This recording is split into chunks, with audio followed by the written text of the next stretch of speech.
ఆయన పిలుపైతే వచ్చింది. నేనైతే స్వామివారిని దర్శించుకోవడానికి తిరుపతి అయితే వచ్చేసాను. So hi friends, welcome to my channel నాతో పైన. నేనైతే ఎర్లీ మార్నింగ్ 6:00కే శ్రీవారి మెట్లకైతే వచ్చేసాను. ఇక్కడ చూస్తే క్రౌడ్ అయితే చాలా హెవీగా ఉంది ఈరోజు. నేనైతే నా లగేజ్‌ని లాక్ చేసుకొని ఇక్కడున్న లగేజ్ కౌంటర్‌లో అయితే ఇచ్చేసాను.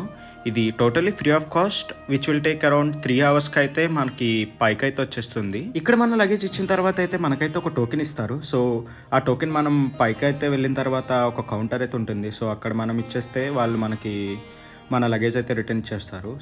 నేనైతే నా ప్రయాణం కొండపైకైతే స్టార్ట్ చేశాను.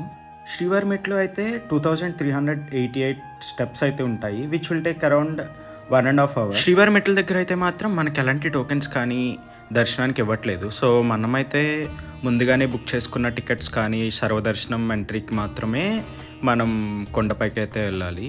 క్లైమేట్ అయితే చాలా కూల్గా ఉంది అండ్ లొకేషన్స్ అయితే మాత్రం చాలా చాలా అంటే చాలా అద్భుతంగా ఉన్నాయి. అలా పీస్ఫుల్గా స్వామివారి నామం చెప్పుకుంటూ నేనైతే స్టెప్స్ ఎక్కుతున్నాను. ఈరోజు ఈవినింగ్ 3:00 అయితే నాకు స్వామివారి వైకుంఠ ద్వార దర్శనం అయితే ఉంది. ఎందుకు ఈ వైకుంఠ ద్వార దర్శనం ఇంత స్పెషల్ అంటే, సంవత్సరానికి ఒకసారి మాత్రమే ధనుర్మాసంలో తెరిచే ఈ వైకుంఠ ద్వార దర్శనం చేసుకున్న ప్రతి ఒక్కరి సకల పాపాలు నశించి మోక్షప్రాప్తి కలుగుతుందని భక్తుల యొక్క ప్రగాఢ నమ్మకం. ఈ ద్వారం మిగతా రోజుల్లో అయితే కంప్లీట్గా క్లోజ్ చేసే ఉంటుంది. ధనుర్మాసంలో మాత్రమే భక్తుల కోసం తెరవబడుతుంది. ఈ సాంప్రదాయం గత 1000 సంవత్సరాలుగా కొనసాగుతుందంట. టైం అయితే అరౌండ్ 8:30 అయింది. నేనైతే కొండపైకి అయితే వచ్చేసాను. ఇక్కడున్న లగేజ్ కౌంటర్లో నా లగేజ్ అయితే కలెక్ట్ చేసుకుని వరాహస్వామి దర్శనానికి అయితే వెళ్ళాను.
నాకైతే ఈసారి థర్డ్ టైం ఉత్తర ద్వార దర్శనం అయితే చాలా అంటే చాలా అద్భుతంగా జరిగింది.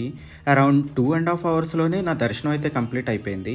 అయిపోయిన తర్వాత చూశారు కదా, స్వామివారి యొక్క అద్భుతమైన పుష్పాలంకరణ అయితే నేను చూసేసిన తర్వాత లడ్డూస్ అదంతా కలెక్ట్ చేసుకొని నా రిటర్న్ జర్నీని అయితే స్టార్ట్ చేశాను.